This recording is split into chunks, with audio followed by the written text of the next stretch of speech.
Shortly, the Honourable Michael Egan, the Chancellor, Honourable Michael Egan AO, the Chancellor, will enter the hall with the academic procession. Once they've reached their positions on stage, Advance Australia Fair will be played, and we ask that you join in the singing of our national anthem. Would you please stand for the academic procession?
Please be seated.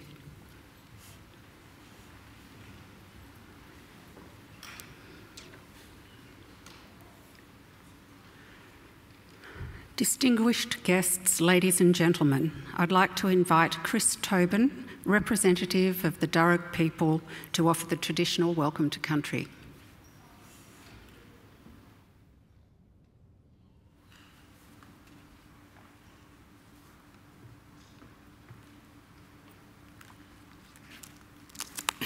Thank you. Budji Mulinawul, everyone, in Nalawa. Good morning and welcome to the lands of the Wallamedigal. I belong to one of the local Aboriginal families of the Darug people, the traditional custodians over this part of the country. I wish to firstly acknowledge the country and its people, and to thank the University for their acknowledgement of us and the invitation to welcome you here this morning. That acknowledgement is important for our people and much appreciated. My family descend from Yarramundi, a respected elder and cleverman of the Burrabrongal clan during the early years of colonisation. He saw that our survival in this new world could best be secured if we could learn more about it.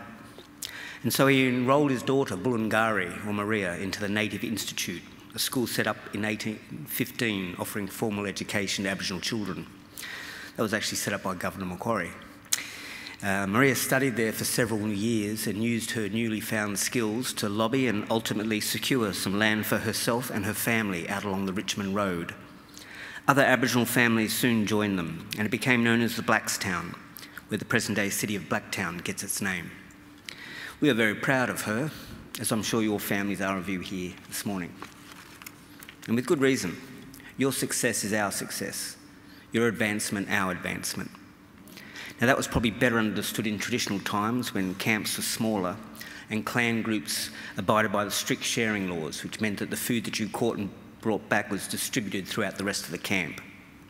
Your skills and good fortune were thus enjoyed by all. Your efforts literally nourished the rest of the community, and you in turn were looked after by them. Yes, we can live quite beautifully when we work together. Our Aboriginal ancestors certainly lived well in many respects.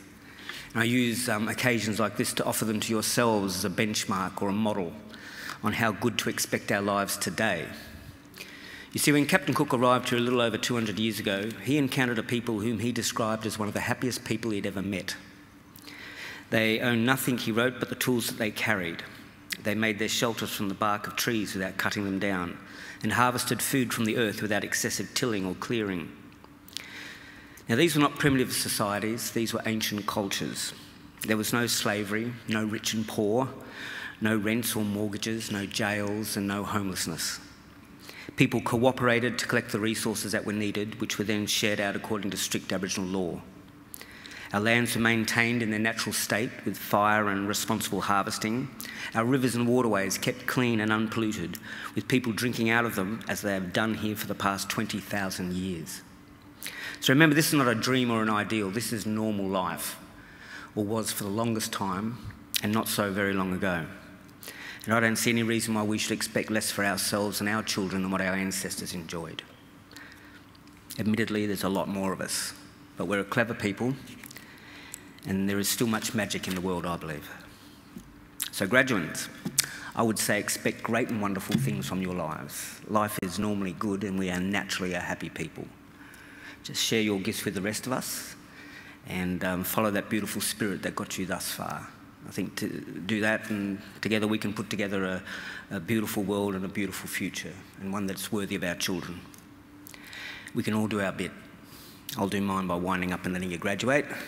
Just want to say congratulations to all of you and all the best in our collective futures. Thank you. Welcome to country.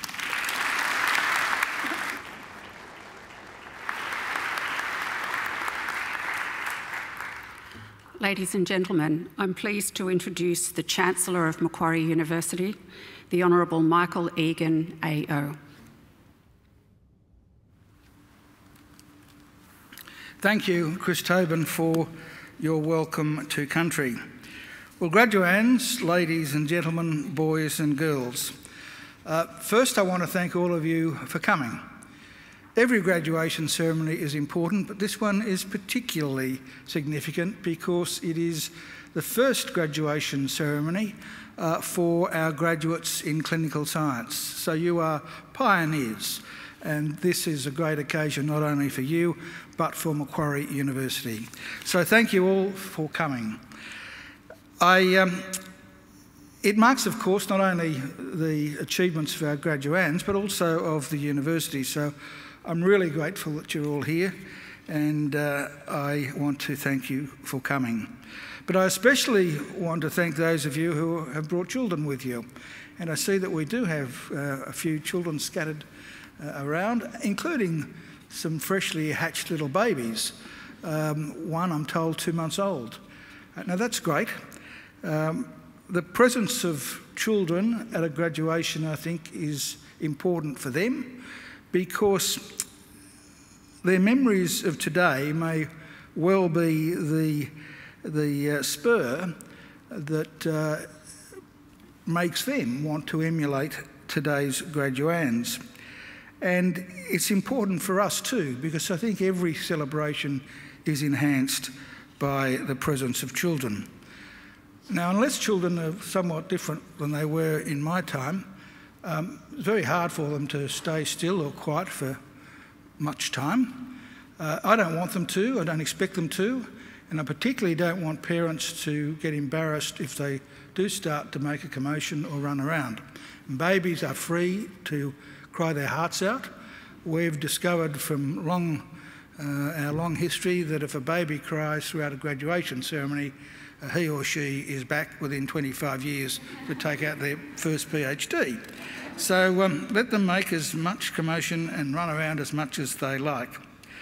I also, well, I'll come to that later. The most important thing today is to welcome our graduands.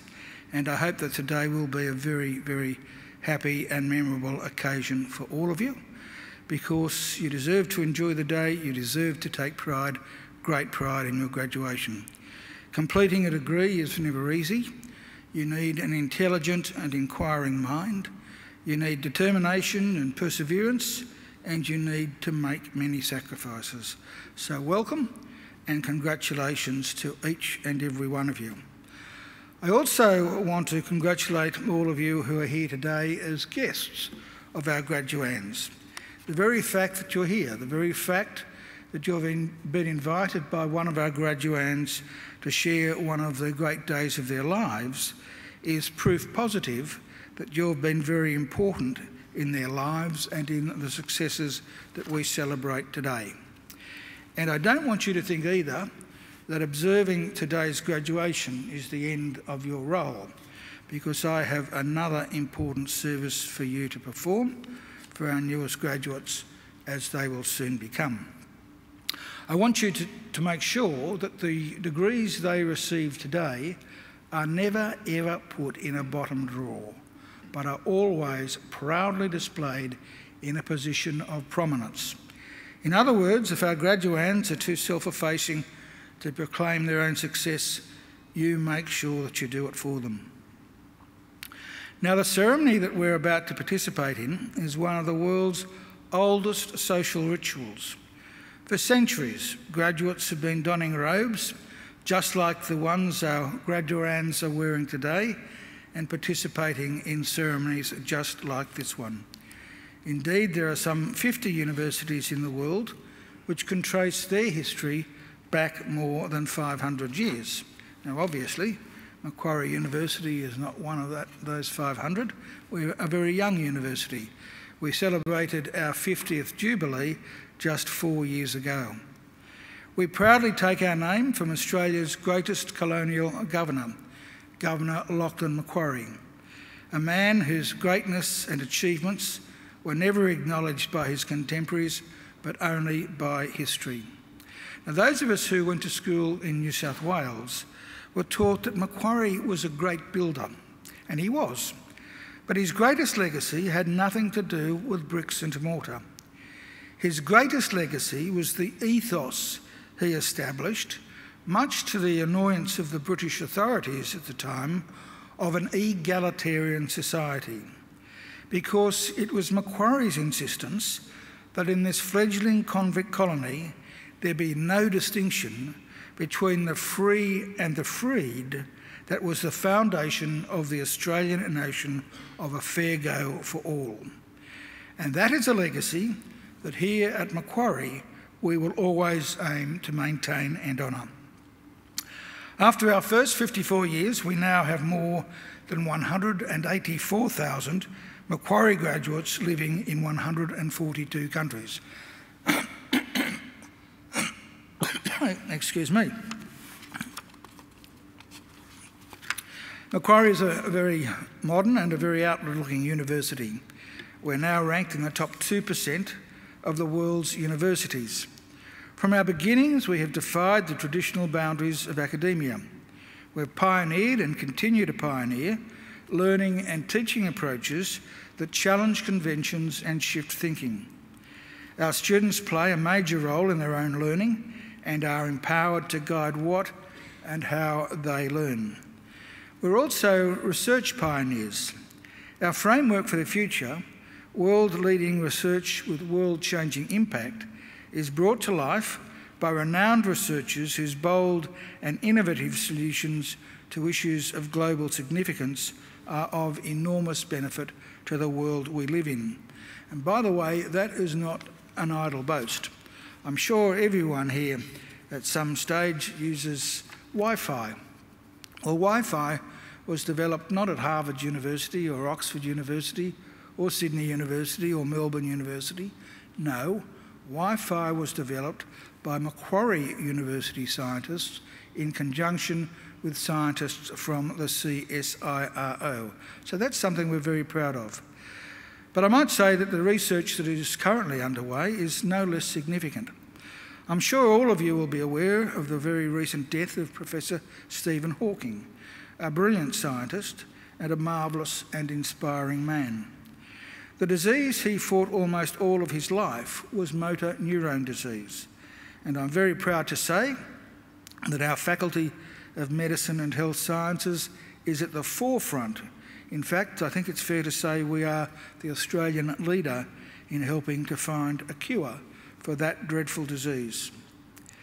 And believe it or not, some of our researchers are even working on an innovation that will prevent shark attacks on surfers, which I'm sure will come as great news to all the young people who ride their surfboards up and down our coast. In fact, we have countless research projects underway, all of which have enormous potential to add to the world's knowledge and well-being. We're also proud of some of our new or relatively new facilities, including our Australian Hearing Hub, our library and our hospital. We are the only university in Australia which owns and operates its own hospital. But we have a lot more to do to make sure that all of our facilities are fit for purpose. And that's why when you arrived today, you may have thought for a moment that you were visiting a war zone. The big hole in the ground just behind me is the site of our new central courtyard, which will house new food and beverage facilities, other social and study areas, as well as on-campus student accommodation. And a little further away, our arts faculty building, one of our oldest, has been completely gutted and will be replaced by a new arts precinct, which will also include new spaces for our superb museums and galleries. So we're looking forward and we're on the move. Here at Macquarie, we have a very clear and straightforward mission, and that mission is to transform people's lives and to improve the lives not just of our own students, but also of people all around the globe by the work and achievements of our graduates and by the fruit of our research. We want Macquarie always to be a leader in teaching and learning and a leader in the accumulation of knowledge and understanding. In other words, an ideal community of scholars. And graduands, in just a few minutes, it will be my very great honour to confer your degrees upon you and welcome you as lifelong members of that community of scholars we proudly call Macquarie University. Well, graduands and ladies and gentlemen, it's our pleasure at today's ceremony to honour, in accordance with the resolution of the University Council, the Honourable Gillian Skinner for admission to the degree of Doctor of Science honoris causa of Macquarie University. I now invite the Vice-Chancellor, Professor Bruce Doughton, to read the citation. Professor Doughton.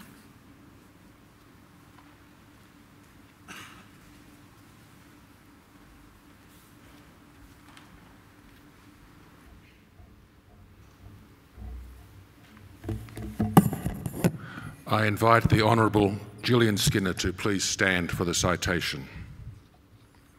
Chancellor, the Honourable Gillian Skinner retired from state politics in 2017 after 6 years as the New South Wales Minister for Health and 14 years as Shadow Minister. She was also the first standalone Minister for Medical Research in this state. Whilst a Minister, Member of Parliament and Shadow Minister, Mrs. Skinner served the people of New South Wales with extraordinary distinction. In the view of many practicing clinicians, managers, policymakers, and patient groups, she was an outstanding advocate for better healthcare throughout her 23 years of service to the people of New South Wales. In these roles, Mrs. Skinner created a stronger and more unified health sector by focusing on local decision-making and boosting the clinical workforce. She successfully advocated for a massive investment in infrastructure and recurrent spending to deliver tens of thousands more emergency department treatments, hospital admissions, and elective surgeries. Mrs. Skinner led the way in establishing an integrated care strategy aimed at providing more seamless health care from primary to tertiary settings, with greater involvement of patients, particularly those with chronic illnesses.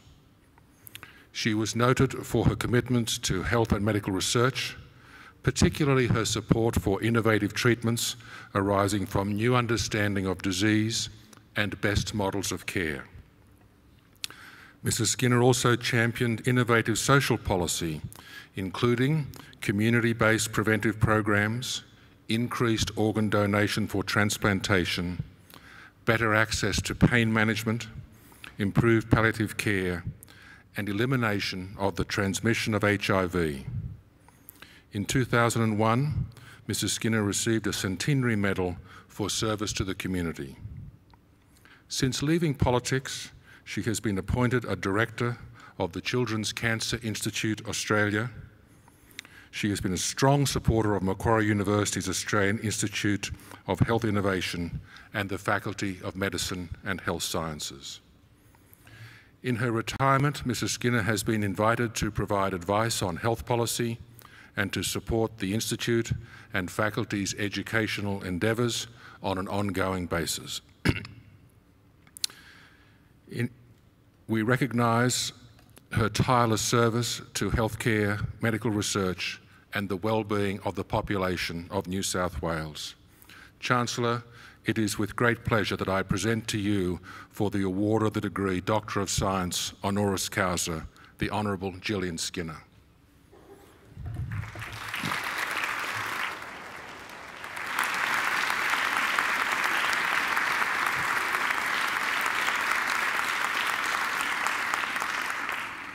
Gillian Skinner, in the name of the Council of Macquarie University and by my authority as Chancellor, I admit you to the degree of Doctor of Science honoris causa. Congratulations, Dr. Skinner.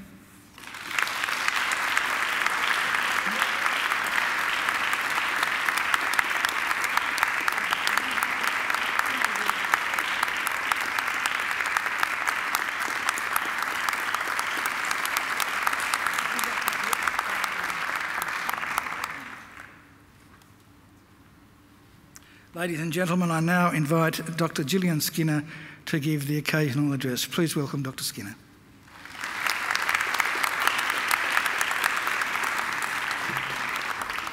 Thank you.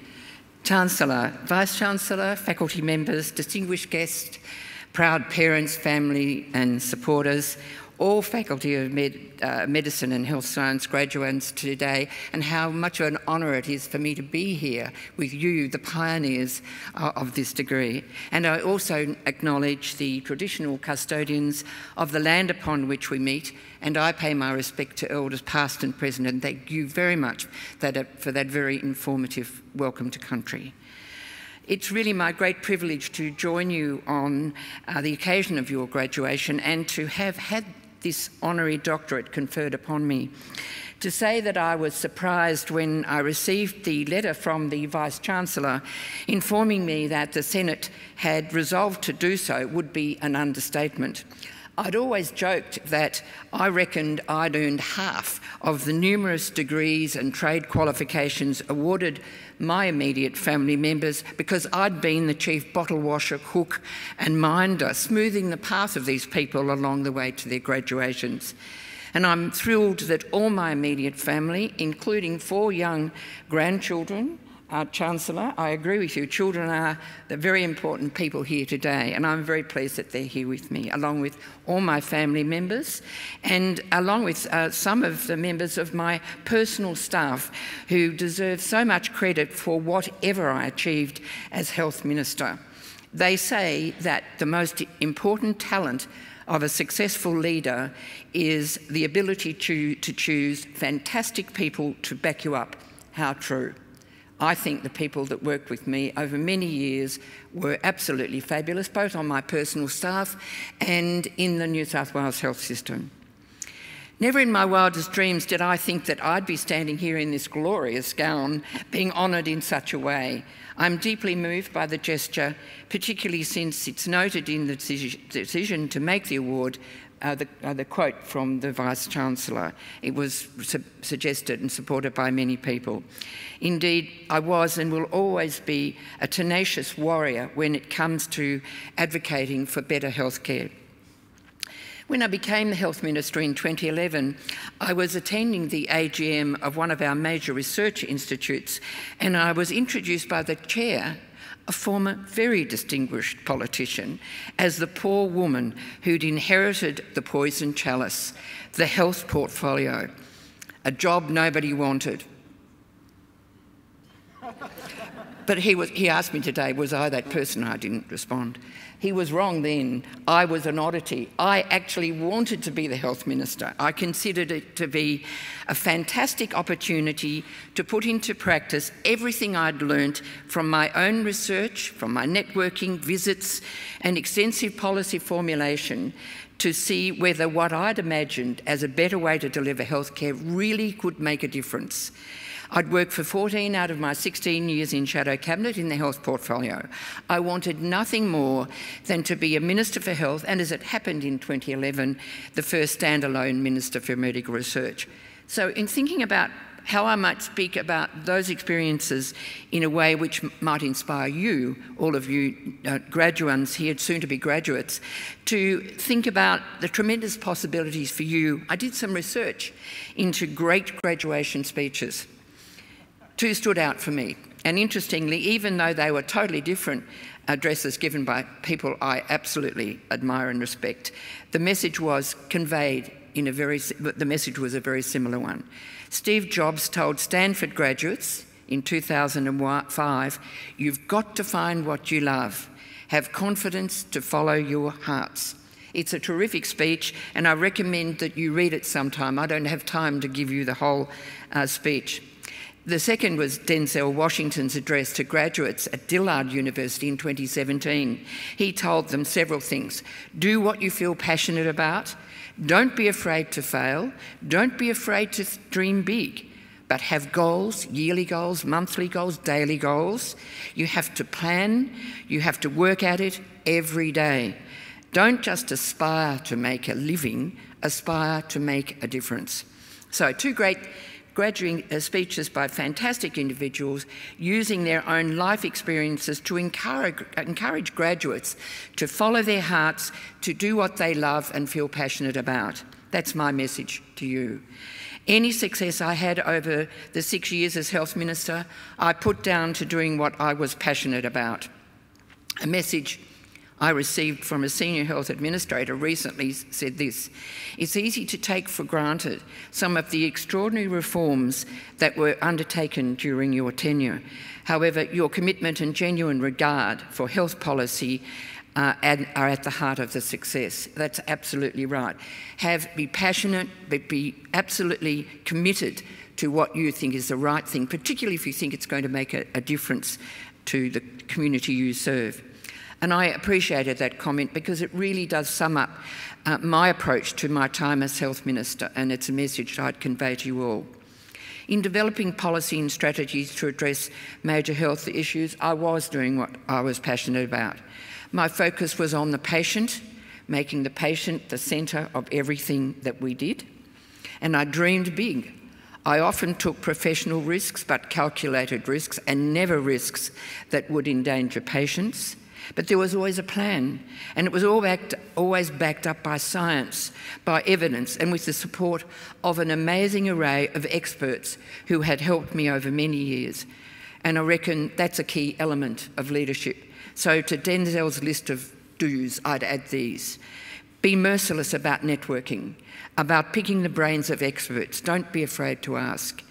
Don't underestimate the importance of teamwork.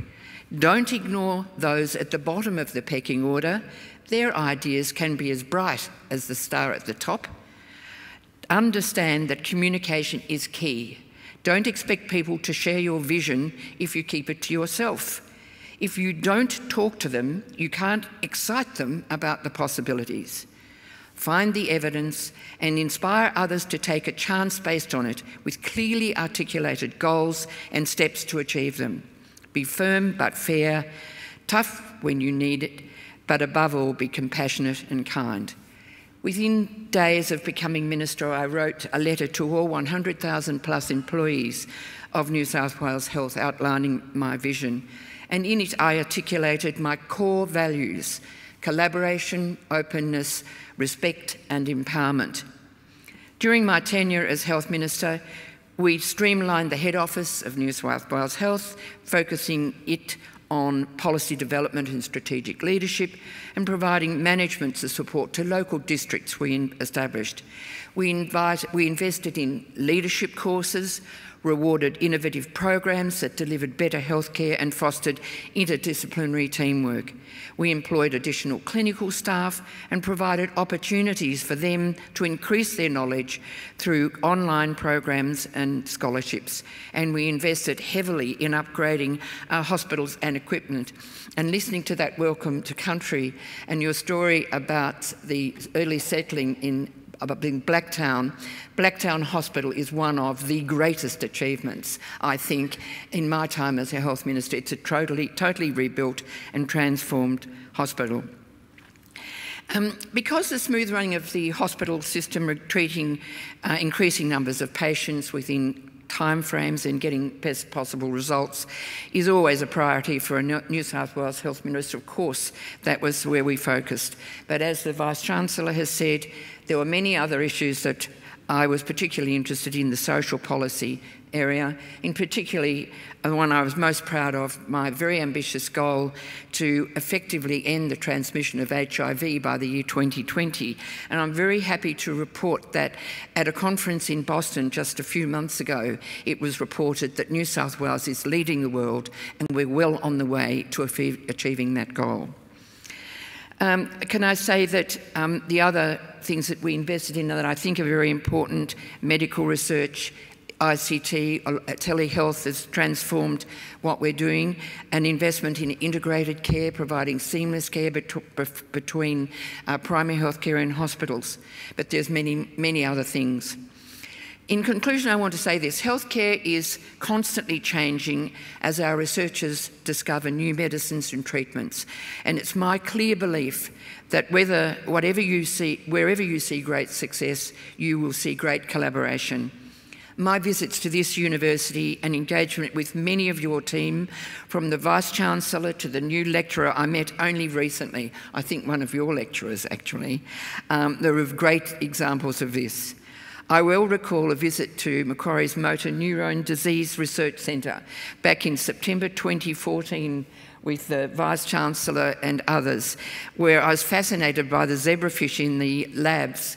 And I also was inspired by those researchers, the clinicians, and the patients and their families whom I met as they worked to better understand and develop treatment for this debilitating disease. And in 2016, visiting Macquarie University's remote intensive care program, where ICU patients in Atlanta, Georgia, were being monitored around the clock by clinicians here and in the US, working in their respective daylight hours. This is an illustration of this university's investment in cutting-edge technology and the importance of collaborative work. In this case, between Macquarie University and Emory Healthcare in Atlanta and industry partner Philips. So, for all of you here, whether you envisage moving on to clinical practice, to research, administration, or in the academic field, keep this in mind. You will all play a tremendously important role in the very complex business of delivering best possible health care, but it provides such reward. Through innovation in treatments and the way care is delivered, I trust you will all be doing what you love, what you are passionate about, and you will all make a real difference to the people's lives as you touch them. Congratulations to you all.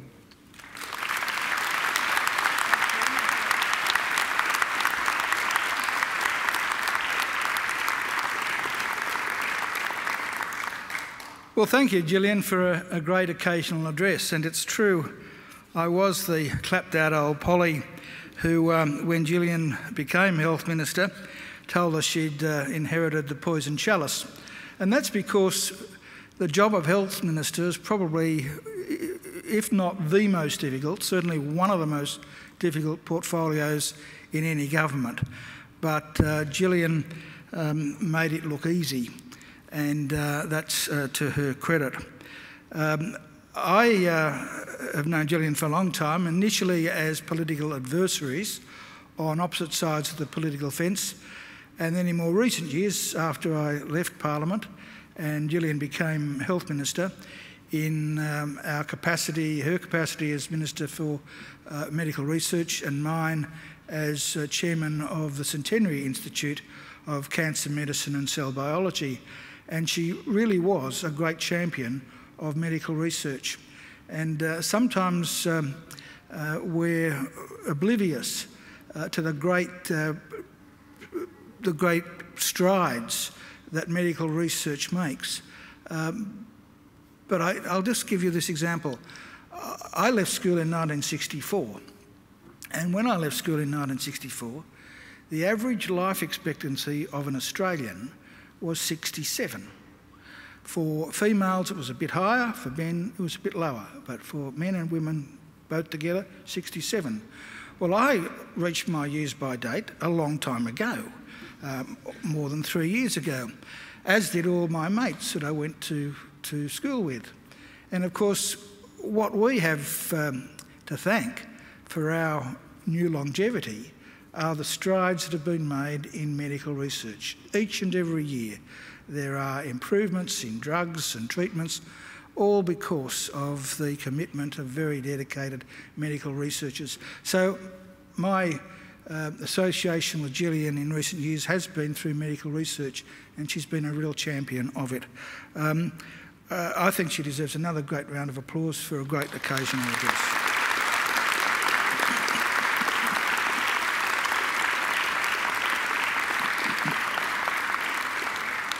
Well, we now come to the key part of the ceremony, the reason we're here, and that is the conferring of degrees.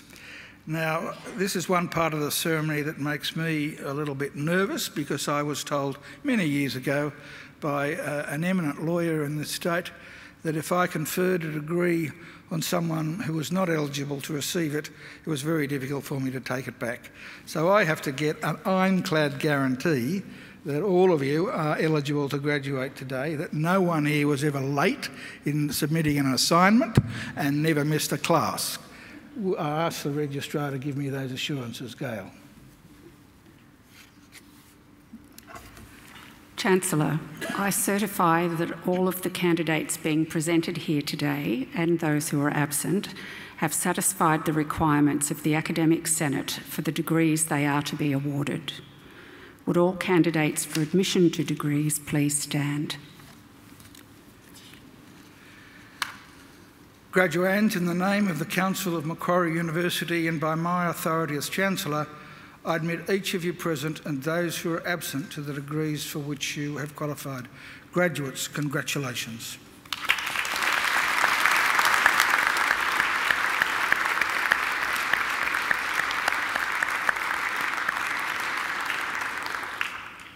Please be seated.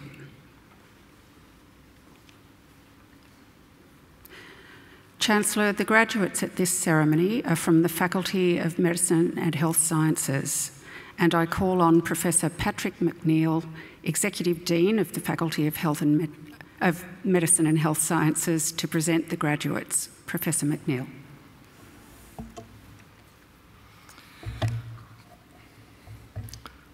Chancellor, the graduates at this ceremony are from the Faculty of Medicine and Health Sciences, the university's fifth and newest faculty. There are 4 departments in the faculty: biomedical sciences, clinical medicine, health professions and health systems and populations, as well as a research institute, the Australian Institute of Health Innovation. The faculty is a core component of Macquarie University Health Sciences Centre, known as MQ Health, which is a unique academic health enterprise in Australia.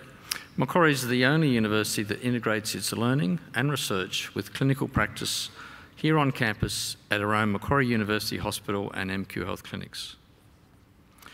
MQ Health provides the opportunity for students enrolled within the Faculty of Medicine and Health Sciences to study or to undertake research in an environment where real clinical practice is occurring. The faculty is proud of the way it integrates its learning and its health and medical research with patient care, captured by the purpose of MQ Health in 3 words: heal, learn, discover. In research, the faculty has particular strengths in neurosciences, cancer, cardiovascular diseases, clinical trials, and health systems research. Students in the faculty are studying undergraduate degrees, specifically the Bachelor of Clinical Science, or a number of postgraduate coursework or research degrees. These include a new graduate entry medical degree, the Doctor of Medicine, which started this year, graduate diplomas, the Master of Public Health, the Master of Research, the Doctor of Physiotherapy, the Doctor of Advanced Medicine or Surgery, and our premier research degree, the Doctor of Philosophy. The majority of the graduates to be presented today are graduating from the faculty's Bachelor of Clinical Science. I will also be presenting graduates who have completed their research degrees at master's and doctorate levels.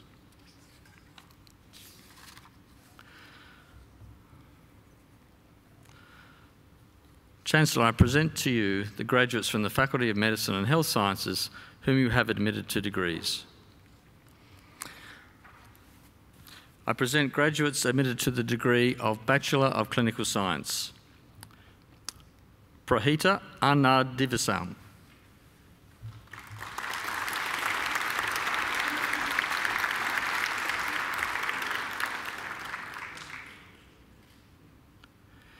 Isabel Lynette Barnes.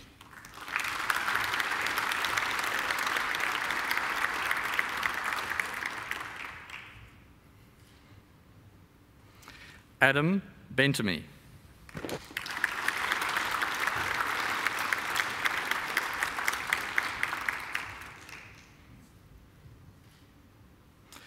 Isabella Bozzi.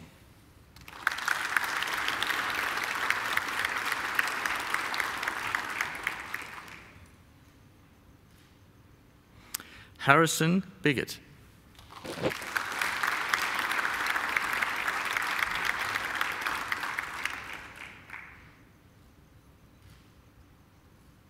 Eliza Cameron.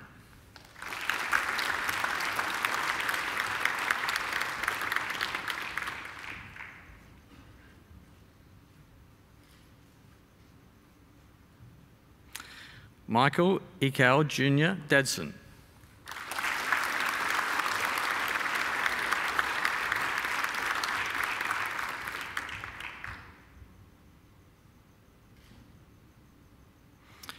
Edward Joseph Farley.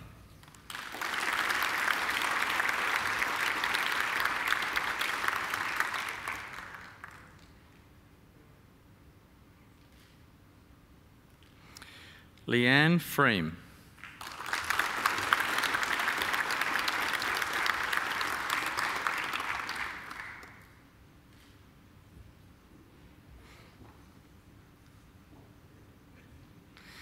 Bina Michelle Gabriel.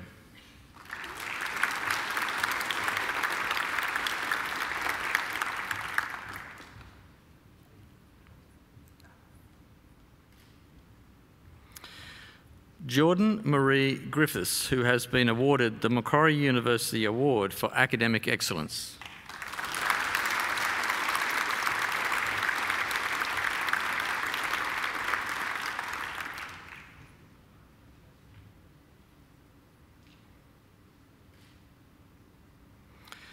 Anik Gupta.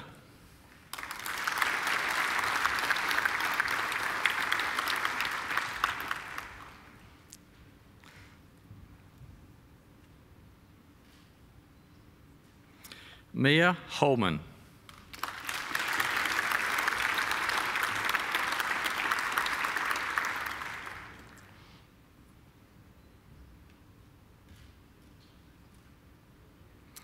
Samantha Claire Morris.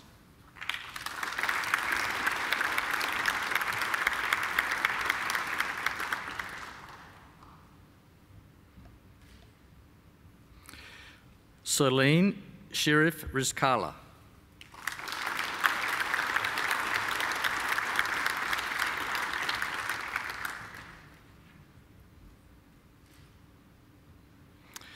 Thomas George Rolls.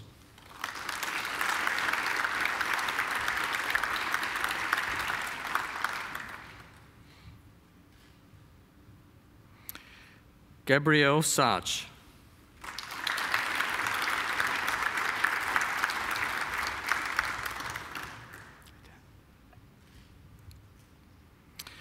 Daniel David Schofield, who has been awarded the Macquarie University Award for Academic Excellence.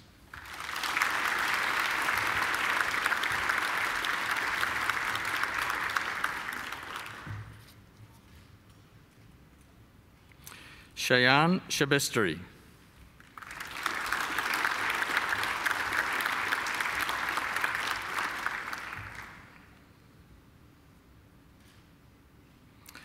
Angelique Suma.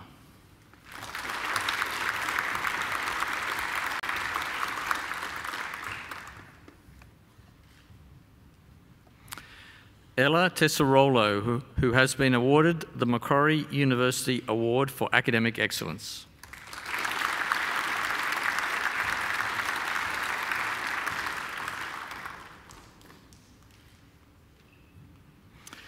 Kiralee Wagner.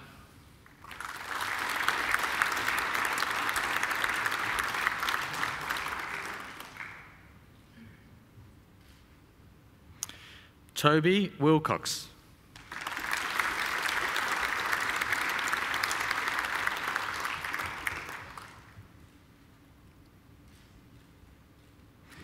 Vivian Wu.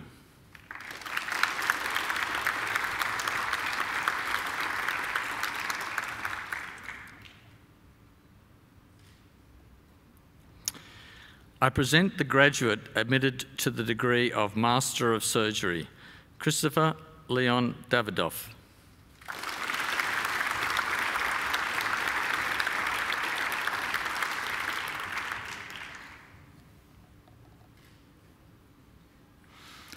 I present the diplomat awarded the Graduate Diploma of Public Health, Margarita Odensu Omajola.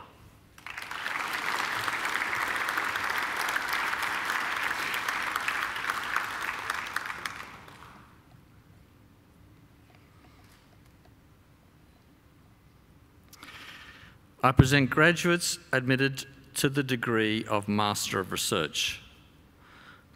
Hoshai Gul for a thesis entitled Discovery of Proteins and Pathways Contributing to TDP43 Mediated Neurodegeneration in a Novel Transgenic Mouse Model of Disease.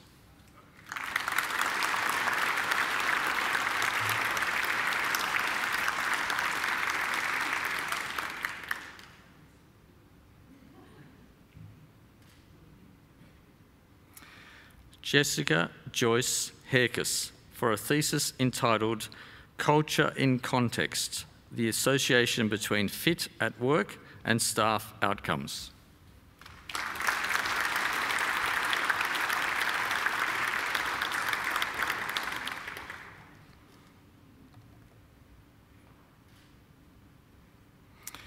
Saren Pearson for a thesis entitled Synthetic Cannabinoid Activation of HTRPA1 and Naturally Occurring Channel Variants.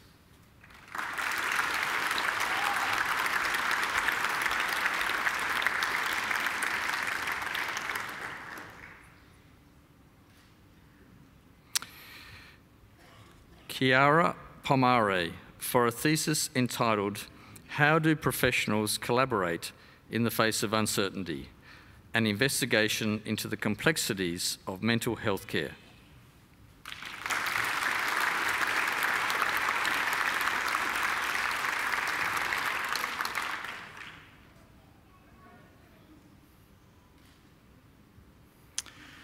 I present graduates admitted to the degree of Doctor of Philosophy. Dr. Jude Vinet Amalraj for a thesis entitled Arteriovenous Malformation Endothelium and Responses to Radiation.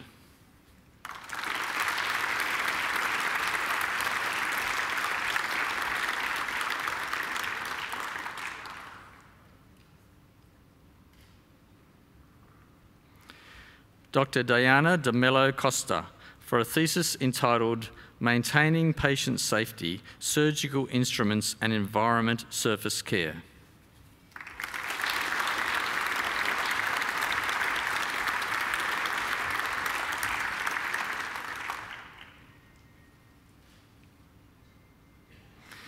Dr. Jennifer Ann Fafita for a thesis entitled Identifying Molecular Genetic Origins of Amyotrophic Lateral Sclerosis.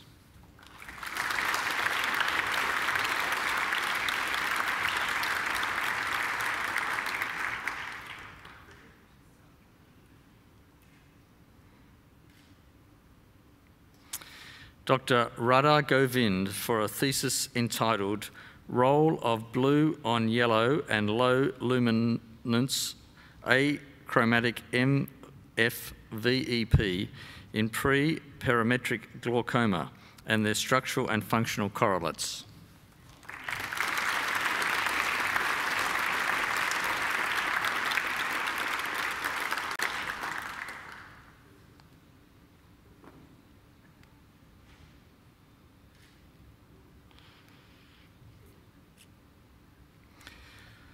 Dr. Ziling Surin Gui for a thesis entitled Deciphering the Role of Aurora Kinase B in Neurite Outgrowth and Axon Regeneration.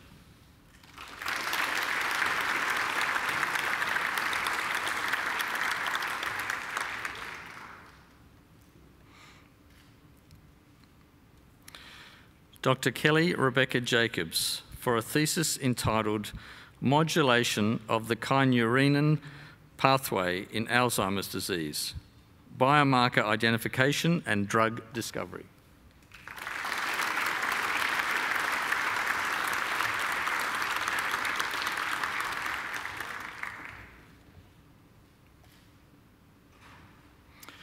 Dr. Clay Lamprell for a thesis entitled Meta-Narratives in the Melanoma Patient Journey, a medical humanities approach to understanding patients' experiences.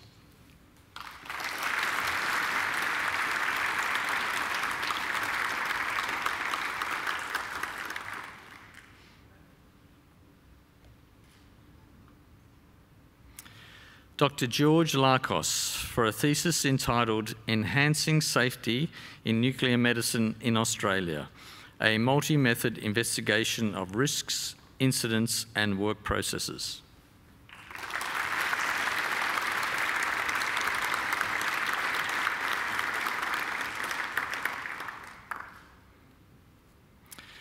Dr. Vanessa Shiowan Tan for a thesis entitled Identification of Biomarkers for MND and Understanding the Potential Role of the Cytotoxic BMAA in Neurodegeneration.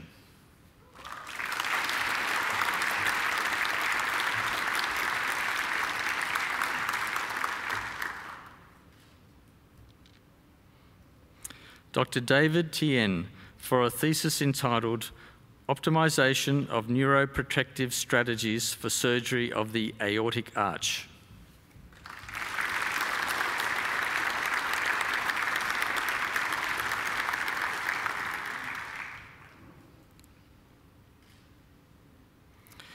Dr. Yunki Wu for a thesis entitled Proteomic Analysis of Drought Stress in Important Agricultural Crops.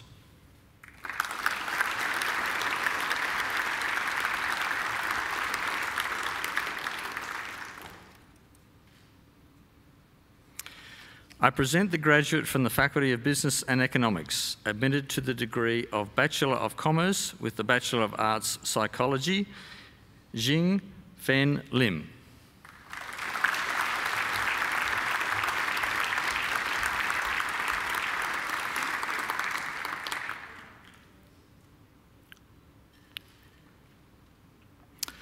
Chancellor, that completes this morning's presentation of the graduates from the Faculty of Medicine and Health Sciences.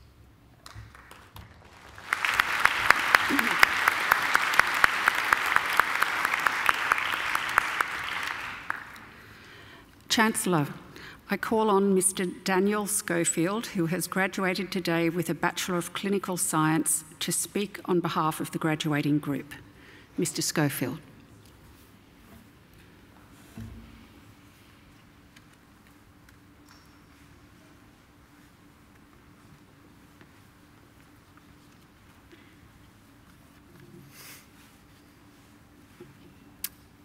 Chancellor, members of the university, fellow graduates and guests.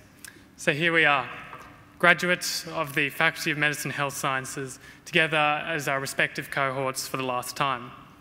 I'm privileged to speak on behalf of you all, and especially on behalf of the inaugural cohort of the Bachelor of Clinical Science, who, a group over which 2 short years became a family of close friends.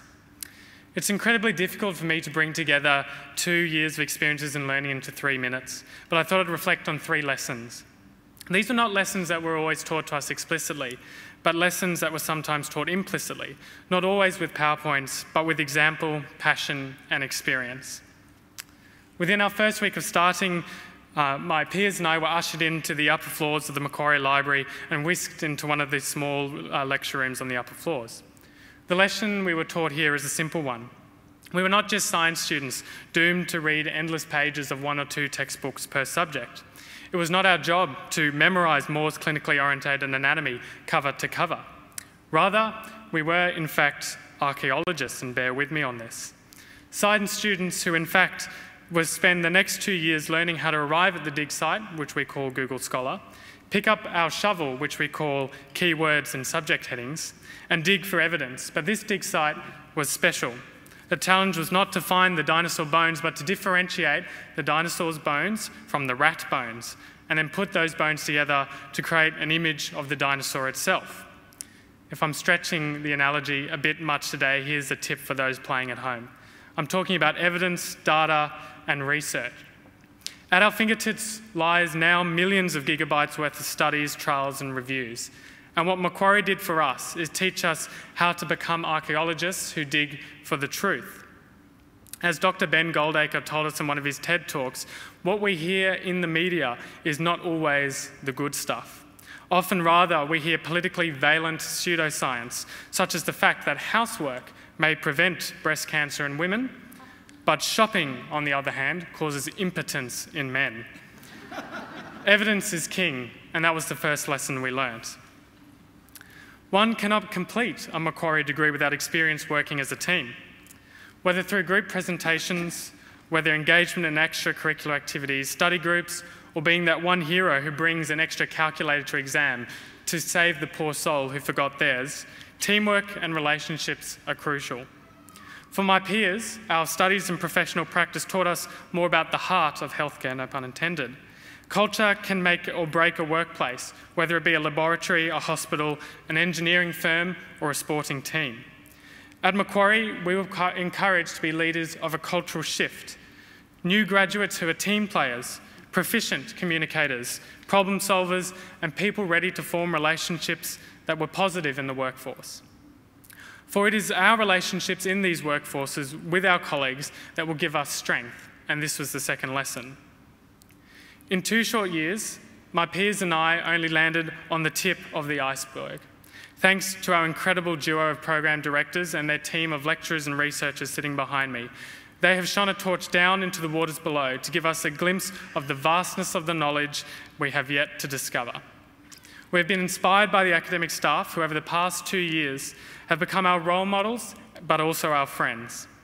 They've demonstrated to us, through their passion and drive, that that the incredible power that knowledge grants and its ability that we can use to harness its power to serve our world, whether that be through research, through healthcare, or through advocacy.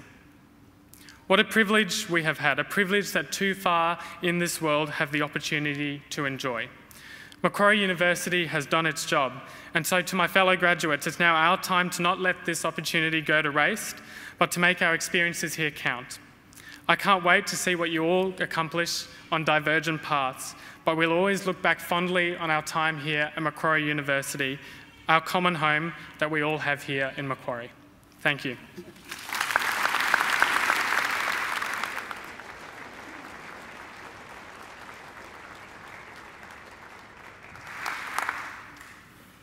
Well, David, congratulations. That was a really good speech. And congratulations, of course, on your Bachelor of Clinical Science degree. By the way, I liked your analogies. I thought they were quite apt. And by the way, Macquarie University is pretty good at archaeology too. We've got an archaeological dig in not far from Rome at a place called Chancellor. It's about, what, an hour and a half from... if ever you're in Rome, go there. It's fantastic. And there's a little village nearby that has a great little restaurant, so you can have a lovely lunch with a lovely bottle of Italian wine.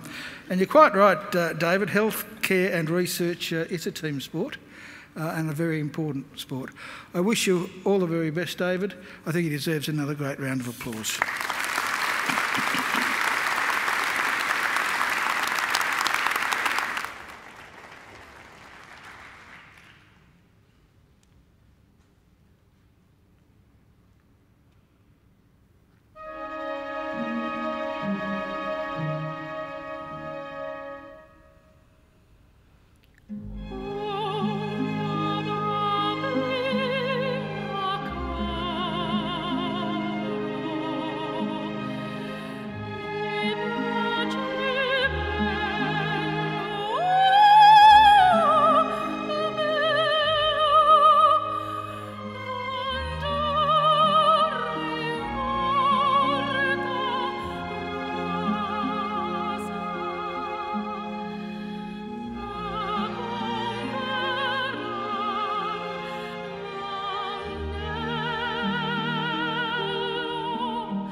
Well, now that wasn't too bad, was it?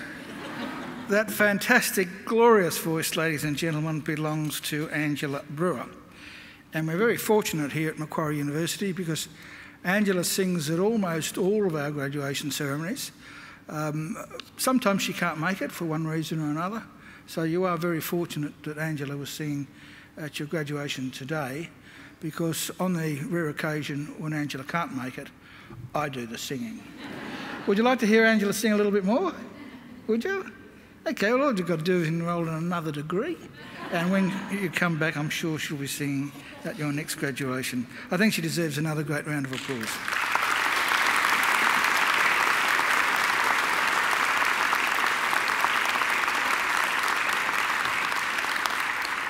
And as you could tell, we have some great musicians here at our graduation ceremonies.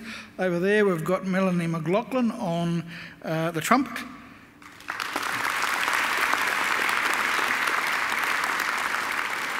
And Dr. James Forsyth on the organ.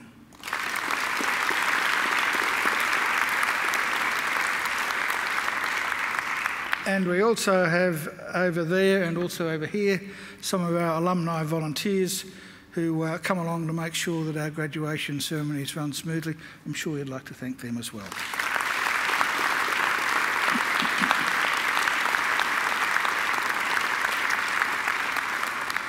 And sitting just behind me, of course, are the representatives of our academic community.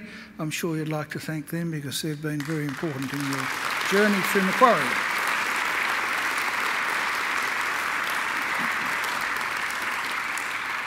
Well, graduates, this ceremony marks the end of one stage in your relationship with Macquarie University, but it is certainly not the end of your association with Macquarie.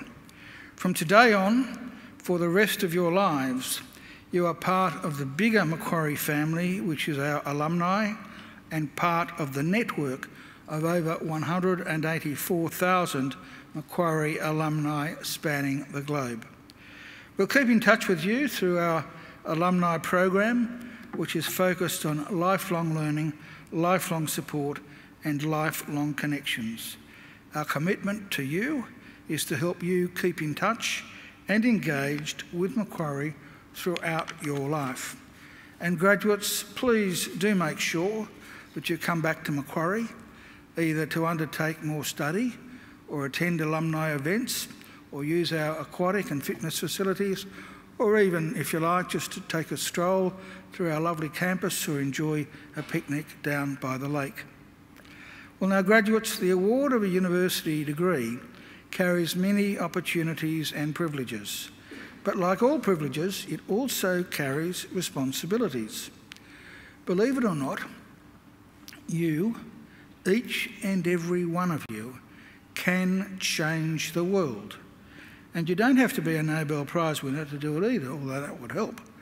Because almost everything you do, in your homes, in your workplaces, and in your communities matters and can make a huge difference. The consequences of every effort, every action, large or small, can reverberate throughout society, through the decades, indeed the centuries. Even something as simple as a kind word or a kind gesture can often be the spark that ignites a great life or a great career or a great achievement. So as Chancellor of Macquarie University, I charge you to use what you have learned, not only for your own benefit, but also for the betterment of the world we live in. I charge you to use the skills and knowledge you have acquired with rigour and integrity, and to commit yourselves to a program of lifelong learning and inquiry. I charge you to recognise the worth and dignity of all people, particularly those who have not had the opportunities that you've enjoyed. I charge you to set high goals and to continue the hard work that has brought you so far. I charge you, wherever you go, go with all your heart. And in all you do, I charge you to uphold the good name of Macquarie University. Now, graduates, I hope also that you'll always remember the people who've helped you along the way, many of whom, of course, are here with you today to help you celebrate your degree.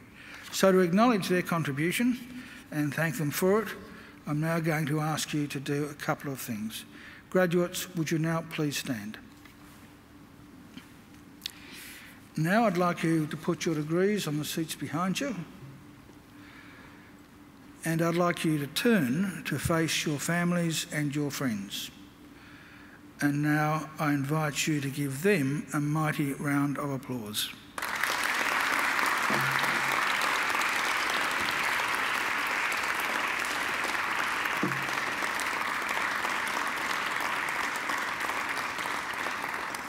Well, graduates can turn around now, but don't sit down because we'll be leaving in just a few seconds. Well, ladies and gentlemen, shortly I will lead the official party out to the centre aisle, and we will be followed by all of the graduates. And then I would ask all of you to join the procession out through the centre aisle and down to the Macquarie, where I hope you'll stay and enjoy some refreshments with us. And we even have some refreshments that I'm sure the children will enjoy, and they include ice creams and fairy floss, and it's not just the children that can partake of those things.